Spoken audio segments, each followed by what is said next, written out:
धातोर्मजिज्ञासावो चेतना चेतन जगन्नियन्त्रे शेषसंविदे नमो नारायणायाच सर्वचक्रादिवन्दिता ನಚ ಸರ್ವಚಕ್ರಾದಿವಂದಿತ ಅಲ್ಲಿ ಪದ ಯಾಕೆ ಹೇಳ್ತಾರೆ ಅಂದರೆ ಎಂಥವ್ರು ಆಚರಿಸಿದ್ದಾರೆ ನೋಡಿ ಅಂತ ಹೇಳ್ತಾರೆ. ಎಲ್ಲ ಭಾರಿ ಟಾಪ್ ಪರ್ಸನ್ಸ್ ಅವರೆಲ್ಲ. ಅವರು ಆರಾಧನೆ ಮಾಡ ಆತನ ಡೈರೆಕ್ಟ್ ಹೆದ್ಬಿಟ್ಟು ಎಷ್ಟು ಅನುಕೂಲ ಆಗೋದಿಲ್ವಾ, ಅದು ಪಾಯಿಂಟ್. ಅದು ಮಧ್ಯೆ ಮಧ್ಯೆ ಅಂತ ಹೇಳಬೇಕಾಗ್ತಿರ್ಲಿಲ್ಲ. ಯಾವುದೀಗ ನಚ ತೃತೀಯ ಅದರಲ್ಲಿ ನಚ ರುದ್ರಾದೀನಾಂ ಲಯಕಾರಿತ್ವ ಅಂಗೀಕಾರೇ ಪಿತುರನ್ಯಸ್ಯ ಮಾರಕತ್ವ ದೃಷ್ಟೇ ಲೋಕದೃಷ್ಟ್ಯನುಸಾರಿತ್ವಮಿತಿ ಗುಣಃ. ಲೋಕಪಿತೃ ವೈರೂಪ್ಯಾದ್ ವಿಷ್ಣೋಃ ಯಥಾವಾಕ್ಯಂ ಅಂಗೀಕಾರೋಪಪತ್ತೇಃ ಅನ್ಯಥಾ ನ ವಿಷ್ಣೋರನ್ಯೋ ವಿಲಯಕೃತ್ ನ ವಿಷ್ಣೋರನ್ಯೋ ವಿಮುಕ್ತಿತಃ ಇತ್ಯಾದಿ ಶ್ರುತಿವಿರೋಧ. ರುದ್ರಸ್ಯ ತು ಕ್ವಚಿತ್ ಸಂಹಾರದ್ವಾರತ್ವೇನೈವ ತದ್ವಾಕ್ಯಾನಾಂ ಸಾವಕಾಶತ್ವ. ಆ ಒಂದು ವಾಕ್ಯ ತಗೊಂಡು ರುದ್ರದೇವರು ಲಯ ಮಾಡ್ತಾರೆ ಅಂತಿದೆ ನೋಡಿದ್ರಾ. ರುದ್ರದೇವರು ಲಯ ಮಾಡ್ತಾರೆ ಅನ್ನೋ ಮಾತಿಗೆ ಒಂದು ಸ್ವಾರಸ್ಯ ಇದೆ ಅಂತ ಪೂರ್ವಪಕ್ಷಿ ಕೇಳ್ತಾರೆ. ಅದು ಸ್ವಾರಸ್ಯ ಇದೆ. ಏನು ಸ್ವಾರಸ್ಯ ಇದೆ? ಸೃಷ್ಟಿ ಬ್ರಹ್ಮದೇವರು ಮಾಡ್ತಾರೆ, ಲಯ ರುದ್ರದೇವರು ಮಾಡ್ತಾರೆ. ಒಂದು ಯುಕ್ತಿ ಇದೆ ಅಂದರೆ ಸೃಷ್ಟಿ ಮಾಡಿದವನು ಲಯ ಮಾಡೋದಕ್ಕೆ ಇಷ್ಟಪಡೋದಿಲ್ಲ. ಧೃತರಾಷ್ಟ್ರ ತಂದೆ ತಾಳು ಮಕ್ಕಳು ಎಷ್ಟೇ ಮಾಡಿದರೂ ಕೂಡ ಅವ್ರು ಇನ್ನೂ ಬಡಿಬೇಕು ಅಂತೇಳಿ ಯೋಚನೆ ಮಾಡ್ತಾರೆ. ಆದ್ದರಿಂದ ಸೃಷ್ಟಿ ಮಾಡೋನು ಬೇರೆ, ಲಯ ಮಾಡೋನು ಬೇರೆ ಅಂದರೆ ಒಂದು ಮೀನಿಂಗ್ ಇದೆ, ಯುಕ್ತಿ ಸಪೋರ್ಟ್ ಮಾಡೋದು. ಆದರೆ ವಿಷ್ಣುರು ಏನು ಮಾಡ್ತಾನೆ ಅಂತೀರಿ ನೀವೀಗ? ಸೃಷ್ಟಿ ಸ್ಥಿತಿಲಿ ಎಲ್ಲ ಮಾಡ್ತಾನೆ ಅಂತ ಹೇಳ್ತೀರಿ. ಲೋಕನೀತಿಗೆ ವಿರುದ್ಧವಾದದ್ದು. ಲೋಕದೊಳಗೆ ಒಂದು ಪದಾರ್ಥ ಸುಮ್ಮನೆ ಅಕಸ್ಮಾತ್ ಅಪ್ಪಿತಪ್ಪಿ ಒಂದು ಬದನೆಕಾಯಿ ಗಿಡ ಬೆಳೆದು ಬಿಡುತ್ತೆ ಕಾಂಪೌಂಡ್. ಅದು ಯೋಚನೆ, ಅದೇ ಬೆಳೆದಿದೆ ಯಾಕೆ ಬಿಟ್ಬಿಡೋದು, ಆಮೇಲೆ ಯಾಕೆ ಬಿಡಿಸ್ಬಾರ್ದು ಅಂತ, ಯಾಕೆ ತರಬಾರ ಪಡೆ ತಿಂದು ಹಾಕಿಬಿಡ್ತಾರೆ. ಅದಕ್ಕೆ ಸಂಗಾಯತೆ ಕಾಮ. ಆದ್ದರಿಂದ ಏನು ಮಾಡಿಕೊಡೋದು ಎಂದು ಕೂಡ ಅವ್ರಿಗೇನೋ ಬಿತ್ತಿದ್ರೆ ಕಿತ್ತಬಾರ್ದು. ಒಂದು ಮಾತಿದೆ, ವಿಷವೃಕ್ಷೋಭ್ಯ ಸಂವರ್ಧ್ಯ ಸ್ವಯಂ ಚೇತ್ತುಮ್ ಅಸಾಂಪ್ರತಮ್ ಅಂತ ಒಂದು ವಾಕ್ಯ. ಅದು ಬೆಳೆದಿದ್ದು ಮುಳ್ಳಿನ ಗಿಡ, ವಿಷವೃಕ್ಷ. ಆದರೆ ತೇಲಕ್ಕೆ ಮನಸ್ಸು ಬರೋದಿಲ್ಲ, ಯಾಕೆಂದ್ರೆ ನಾನು ಬೆಳೆಸಿದ್ದು ಮತ್ತು ಭ್ರಮೆ ಒಳಗಾಗಿಬಿಡ್ತಾರೆ. ಧೃತರಾಷ್ಟ್ರ ಬೆಸ್ಟ್ ಎಕ್ಸಾಂಪಲ್ ಅದಕ್ಕೆ. ಆ ದೃಷ್ಟಿಯಲ್ಲಿ ರುದ್ರದೇವರು ಕೊಲ್ತಾರೆ, ಬ್ರಹ್ಮ ಸೃಷ್ಟಿ ಮಾಡ್ತಾರೆ, ವಿಷ್ಣು ರಕ್ಷಣೆ ಮಾಡ್ತಾರೆ, ಕ್ಲೀನಾಗಿದೆ. ಆದ್ದರಿಂದ ಒಬ್ಬರೇ ಎಲ್ಲ ಮಾಡ್ತಾರೆ ಅಂತ ಹೇಳಬಾರ್ದು, ಜನ್ಮಾದ್ಯಸ್ಯ ಅಂತ ಹೇಳಬಾರ್ದು. ಬರೀ ಜನ್ಮ ಏನೋ ಒಂದು ಹೇಳಿ ಮೂರ್ಯಾಕೆ ಹೇಳ್ತೀರಿ ಅಂತ ಪ್ರಶ್ನೆ. ಅದು ಉತ್ತರ ನೋಡ ವಾಕ್ಯಗೆ ಅರ್ಥ ಆಗುತ್ತೆ. ಏನಂದ್ರೆ ನಚ ರುದ್ರ ಆದಿ ಶಬ್ದದಿಂದ ಬ್ರಹ್ಮದೇವರಿಗೂ ಹಾಗೆ ಅದು ಸೃಷ್ಟಿ ಮಾಡ್ತಾರೆ ಪಾಪ, ಲಯ ಮಾಡೋದಿಲ್ಲ. ಇವ್ರು ಲಯ ಮಾಡ್ತಾರೆ, ಸೃಷ್ಟಿ ಮಾಡೋದಿಲ್ಲ. ನಿಮ್ಮ ವಿಷ್ಣುನ ಹಾಗೆ ಮಾಡಿ ಲಯಕಾರಿತ್ವ ಅಂಗೀಕಾರ ಪಿತುರನ್ಯಸ್ಯ ಮಾರಕತ್ವ ದೃಷ್ಟೇಹೇ. ತಂದೆ ಬಿಟ್ಟು ಬೇರೆಯವರು ಮಾರಣೆ ಮಾಡ್ತಾರೆ ಅಂದರೆ ರೀಸನ್ ಇದೆ. ತಂದೆನ ಕೊದ್ದು ಪೇಪರ್ ಅದು ಬರುತ್ತೆ, ತಂದೆ ಮಗ ಕೊಡೋದು ಮಗ ಕಾಮನ್ ಆಗಿಬಿಟ್ಟಿದೆ. ಆದರೆ ಲೋಕನ್ಯಾಯ ತಂದ್ಕೊಟ್ಟವ್ರದಲ್ಲ ಇದು, ಸರಿ ಇದೆ ಅಲ್ಲ, ಯಾಕೆ ಬಿಟ್ಟು ಮಾಡಬೇಕು? ಆದ್ದರಿಂದ ಲಾಘವ ಇದೆ, ಪ್ರತ್ಯಕ್ಷಕ್ಕೆ ಅನುಗುಣ ಇದೆ, ಲಾಘವ ಇದೆ. ನೀವು ಲಿಫ್ಟ್ ಸರ್ವತ್ತು ಅಂತ ಹೋಗುತ್ತೆ, ಅದು ಹೋಗಲಿ, ಅವ್ರಿಗೆ ಬೇಕಿಲ್ಲ, ಇದು ಹೋಗಬಾರ್ದು. ಲೋಕದೃಷ್ಟಿ ಲೋಕಪಿತೃ ವೈರೂಪ್ಯ ಅದಕ್ಕೆ ಉತ್ತರ ಕೊಡ್ತಾರೆ. ಹಾಗಲ್ಲ, ಪ್ರಶ್ನೆನ ಒಂದು ಲಾಜಿಕ್ ಇದೆ, ಇಲ್ಲ ಅಂತಲ್ಲ, ಆದರೆ ಒಂದು ಕಾರಣ ಕೊಡಬೇಕು ನಾವು. ವಿಷ್ಣು ಎಲ್ಲ ಮಾಡಿದೆ ಯಾಕೆ ಕೊಡಬೇಕು ಅಂದರೆ ಲೋಕದ ತಂದೆಯಂತೆ ದೇವರಲ್ಲ, ಲೋಕದ ಸ್ಥಿತಿಗೆ ಅರ್ಥದಂತೆ ಅಲ್ಲ. ಅದರಿಂದ ಏನು ಮಾಡ್ತಾನೆ? ಎರಡೂ ಮಾಡ್ತಾನೆ. ಇದು ಅರ್ಥ. ಲೋಕದ ತಂದೆ ಯಾಕೆ ಮಾಡೋದಿಲ್ಲ ಪ್ರಶ್ನೆ. ಈಗ ಅಭಿಮಾನ ಇದೆ, ವಿಷ್ಣುವಿಗಿಲ್ಲ, ಸರಿ ಹೋಯ್ತು. ಅಂದರೆ ಏನು ಹೇಳಿದ್ರಿ ಅದು ನೀವು ಮೈನಸ್ ಪಾಯಿಂಟ್ ಆಯ್ತು, ಪ್ಲಸ್ ಪಾಯಿಂಟ್ ಆಗಲಿಲ್ಲ, ಮೈನಸ್ ಪಾಯಿಂಟ್ ಆಯಿತು. ಹೋಲಿ ಒಪ್ಕೊಂಡು ಅನ್ಕೊಂಡಿರಲ್ಲ, ಒಂದು ಕಲ್ಪನಾ ಲಾಘವ ಇದೆ. ಒಬ್ಬನೇ ಎಲ್ಲ ಮಾಡ್ತಾನೆ ಎಂಬುದಕ್ಕಿಂತ ಮೂರಾಕಾರ ಮಾಡ್ತಾನೆ ಏನಾಗತ್ತಾಗ? ಹಾಂ, ಕಟ್ಟೋದು. ಆದ್ದರಿಂದ ಸರಿಯಲ್ಲ.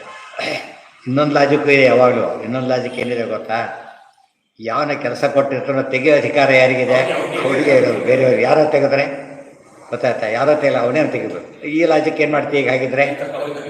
ಆದ್ದರಿಂದನೇ ಅದು ತರ್ಕಗಳಷ್ಟೇ. ತರ್ಕ ಈ ಕಡೆ ಯಾವುದು ಆ ಕಡೆ ಯಾವುದು. ಇದು ನಮ್ಮ ತರ್ಕಕ್ಕೇನಿದೆ? ಶಾಸ್ತ್ರದ ಪ್ರೊಟೆಕ್ಷನ್ ಇದೆ, ಬ್ಯಾಕಿಂಗ್ ಇದೆ. ಇದನ್ನೇ ಹೋಗ್ಬೇಕು. ಇದನ್ನೆಲ್ಲ ನೋಡ್ತಾ ಹೋಗಿಬಿಟ್ರೆ ಬರೀ ಇಷ್ಟೇ ಬ್ರಹ್ಮಸೂತ್ರ ಇಡೀ ಸಾರಾಂಶ ಗೊತ್ತಾಗ್ಬಿಡುತ್ತೆ. ಸುಮ್ಮನೆ ಕಥೆ ಓದ್ದಾಗಿರೋದು ಪ್ರಶ್ನೆ ಉತ್ತರ ಆ ಎಲ್ಲ ಪ್ರಶ್ನೆನೂ ಸಾಲ್ವ್ ಆಗುತ್ತೆ. ಇದೆಲ್ಲ ಅಲ್ಲಿ ತೋರಿಸ್ಬೇಕಾದ್ರೆ ಭಾಳ ಯೋಚನೆ ಮಾಡಬೇಕು. ಲೋಕಪಿತೃ ವೈರೂಪ್ಯ ಅಂದ್ರೆ ಒಂದೇ, ವೈಲಕ್ಷಣ್ಯ ಅಂದ್ರೆ ಒಂದೇ. ವಿಷ್ಣೋ ಯಥಾವಾಕ್ಯಂ ಅಂಗೀಕಾರೋ. ಯಥಾವಾಕ್ಯಂ ಅಂದ್ರೇನು? ಯಥೋ ಇಮಾನಿ ಜಾಯಂತೆ ನ ಜಾತಾನಿ ಜೀವಂತಿ ಯತ್ಪ್ರಯಂತಿ ಅವಿಸಂವ್ಯಸಂತಿ ಇರೋ ವಾಕ್ಯ ಹಾಗೆ ಅರ್ಥ ಮಾಡ್ಕೊಳ್ಳೋ ಹೊರತು ಚೇಂಜ್ ಮಾಡ್ಲಿಕ್ಕೆ ಹೋಗಬಾರ್ದು, ಅದನ್ನು ಹಾಗೆ ಹೋಗ್ಬೋದು. ಅನ್ಯಥಾ ವಿಷ್ಣೋರನ್ಯೋ ವಿಲಯಕೃತ್ನ ವಿಷ್ಣೋರನ್ಯೋ ವಿಮುಕ್ತಿತಃ ಇತ್ಯಾದಿ ಶ್ರುತಿ ವಿರೋಧ.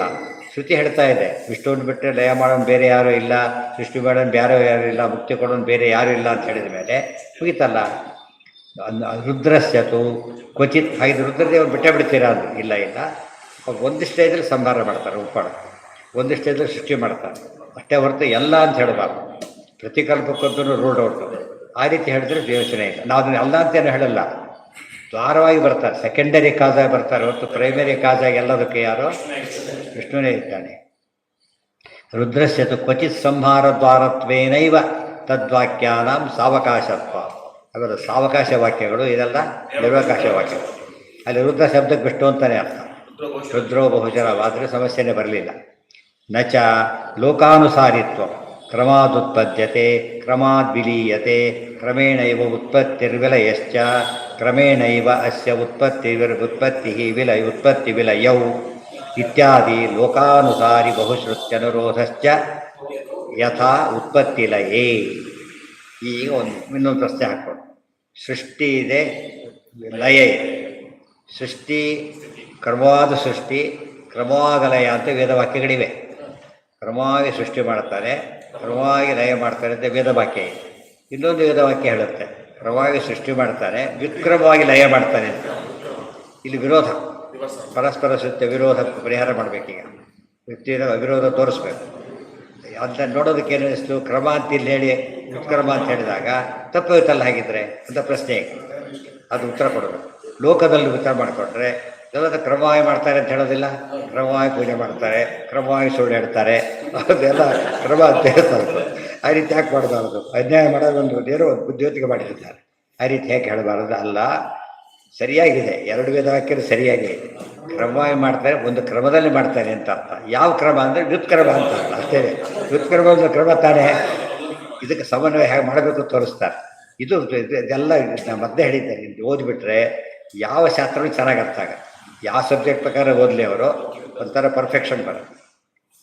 ಮಕ್ಕಳಿಗೆ ಶಾಸ್ತ್ರ ಓದಿಸ್ತಾ ಸ್ಕೂಲಿಗೆ ಕಳಿಸ್ಬಿಟ್ರೆ ಅವ್ನು ಫಸ್ಟ್ ಇರಲೇಬೇಕು, ಬೇರೆ ದಾರಿನೇ ಇಲ್ಲ. ಯಾಕೆ ಉಳಿದವ್ರು ಬೇರೆ ವೆಪನ್ ಬಿಟ್ಬಿಟ್ಟಿದ್ದಾರೆ. ಅದಿಲ್ಲೇ ಇದೆ. ನಾವೇನು ಮಾಡಿದ್ವಿ, ಓದಿ ಕೆಟ್ಟ ಹೋಗ್ತಾರೆ ಅಂತ ಹೇಳ್ಬಿಟ್ಟು ನಿಜವಾಗ್ಲೂ ಕೆಡಿಸ್ಬಿಡ್ತಾರೆ. ಓದಿ ಕೆಡೋದಿಲ್ಲ, ಓದಿಸ್ತೇ ಕೆಟ್ಟಾಗ ಅವ್ರು ಭಾರಿ ಬುದ್ಧಿನ ವೇಸ್ಟ್ ಮಾಡಿಬಿಡ್ತಾರೆ. ಸರಿಯಾಗಿ ಯೋಚನೆ ಮಾಡಿ, ಎಷ್ಟು ಥಿಂಕಿಂಗ್ ಇದೆ ಅದರೊಳಗೆ, ಯಾವ ರೀತಿ ಯೋಚನೆ ಮಾಡಬೇಕು, ಯಾವ ರೀತಿ ಕೂಡಿಸ್ಬೇಕು, ಎಲ್ಲ ಕಡೆ ಅಪ್ಲಿಕಬಲ್. ಯಾವ ಕೆಲಸಕ್ಕೆ ಹೋದ್ರೂ ಇವೆಲ್ಲ ಬೇಕೇ ಬೇಕು. ನಮಗೆ ಇಂಥ ಕನ್ಫ್ಯೂಷನ್ ಬಂದೇ ಬರುತ್ತೆ.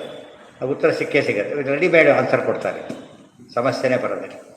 ಶಾಸ್ತ್ರ ಏನೋ ಹೇಳ್ತಾ ಜನ ತಿಳ್ಕೊಬಿಟ್ಟಿದ್ದ. ಇದು ಕಿವಿ ಹೋದ್ಮೇಲೆ ಕೇಳಬೇಕು, ಕಣ್ಣು ಹೋದ್ಮೇಲೆ ಪುಸ್ತಕ ತೆಗಿಬೇಕು, ಈ ಥರ ತಿಳ್ಕೊಂಡು ಹಾಳಾಗಬೇಕು. ಬಿಡ್ಲಾರ್ದು ಕೊನೆಗೆ ಭಯ, ಪರಲೋಕದ ಭಯ. ಇದು ಅಟ್ಯಾಚ್ಮೆಂಟ್. ಅದು ಹೋಗ್ಬೇಕು. ಇದು ಓದಿ ಹೋಗುತ್ತಾಗ ಮುಂದೆ ಹೇಳ್ತಾರೆ ನೋಡಯ್ಯ, ಮತ್ತ ಅಲ್ಲೇ ಇದೆ. ದ್ವಿವಿಧ ಕ್ರಮ ಉದ್ದಿಷ್ಟೋ ವ್ಯುತ್ಕ್ರಮೋ ಅನುಕ್ರಮಸ್ತತ. ಅನುಕ್ರಮನೂ ಕ್ರಮನೆ, ವ್ಯುತ್ಕ್ರಮನೂ ಕ್ರಮನೆ, ಕ್ರಮನೂ ಕ್ರಮನೆ. ಆದ್ದರಿಂದ ಸೃಷ್ಟವನ್ನು ಲಯೇ ಚ ಅನ್ಯ ಇತಿ ವೇದವಿದೋ ವಿದುಹು. ಜ್ಞಾನಿಗಳೇ ಹೇಳಿಬಿಟ್ಟಿದ್ದಾರೆ ಕ್ರಮ ಎರಡಕ್ಕೂ ಇದೆ. ಇದು ಕ್ರಮ, ಅದು ವ್ಯುತ್ಕ್ರಮ ಅಷ್ಟೇ. ಆದ್ದರಿಂದ ಇಲ್ಲಿ ವಿರೋಧ ಎಲ್ಲಿ ಬಂತು ಅಂತ ಕೇಳ್ತಾರೆ. ಆಯಿತಾ? ಅದಕ್ಕೆ ತ್ರಿವಿಕ್ರಮ, ವಿಕ್ರಮ, ನಿಷ್ಕ್ರಮ ಒಂದೇ, ಸುಕ್ರಮ, ಸಂಕ್ರಮ, ಹುಂಕೃತ ಇವೆಲ್ಲ ಸೇರಿಸ್ಕೋಬೇಕಾದ್ರೆ ಸ್ತೋತ್ರಕ್ಕೆ ಇದಿಷ್ಟು ಕೂಡ ಅರ್ಥ ಆಗುತ್ತೆ. ದೇವರು ಎರಡೂ ಆಗಿದ್ದಾರೆ. ತ್ರಿವಿಕ್ರಮ, ಮೂರನ್ನು ಕೂಡ ಕ್ರಮವಾಗಿ ಮಾಡ್ತಾನೆ, ವಿಶಿಷ್ಟ ಕ್ರಮದಲ್ಲಿ ಮಾಡ್ತಾನೆ, ವಿರುದ್ಧ ಕ್ರಮದಲ್ಲೂ ಮಾಡ್ತಾನೆ. ತ್ರಿವಿಕ್ರಮ ಶಬ್ದಕ್ಕೆ ಹೊಸ ಅರ್ಥ ಬಂದ್ಬಿಡುತ್ತೆ, ಇದಕ್ಕೆ ಅರ್ಥ ಬರುತ್ತೆ. ಗೊತ್ತಾಯ್ತಾ? ಈ ರೀತಿ ಯೋಚನೆ ಮಾಡಿ ದ್ವಾದಸ್ತೋತ್ರ ಇಡೀ ಬ್ರಹ್ಮಸೂತ್ರ ಭಾಷೆ ಆಗುತ್ತೆ. ಅರ್ಥ ಆಯ್ತಾ? ಅಲ್ಲಿ ಹೆಸರುಗಳೆಲ್ಲ ಈ ರೀತಿ ಅರ್ಥ ಮಾಡ್ಕೊಂಡ್ಬಿಟ್ರೆ ಎಲ್ಲ ಶಾಸ್ತ್ರ ಅರ್ಥನೂ ತರ್ತಾರೆ ಆಚಾರ್ಯ. ಅವ್ರದ್ದು ಅಷ್ಟು ಸುಲಭದ ಶ್ಲೋಕ ಮತ್ತೊಂದು ಸಿಗೋದಿಲ್ಲ, ಅಷ್ಟು ಗಂಭೀರ ಅರ್ಥ ಸಿಗೋದು ಮತ್ತೊಂದು ಸಿಗೋದಿಲ್ಲ. ಅಂಥ ವಿಚಿತ್ರವಾದ ಸ್ತುತಿ ಅದು. ಅವ್ರಿಗೆ ಆಚಾರ ಕ್ವಾಲಿಟಿ ಇರೋದೇ ಹಾಗೆ. ಇತಿ ಶ್ರುತೇ ಕ್ರಮವಾಕ್ಯಸ್ಯ ಸಾವಕಾಶತ್ವಾದ್ ವೈರೂಪ್ಯಂ ಬಹುಪ್ರಕಾರತ್ವಂ ಕ್ರಮಸ್ಯ. ಸಮಸ್ಯೆ ಪರಿಹಾರ ಆಯಿತು ಅಂತ ಹೇಳಿದರು. ಉಳಿದಿದ್ದ ನಾಳೆ.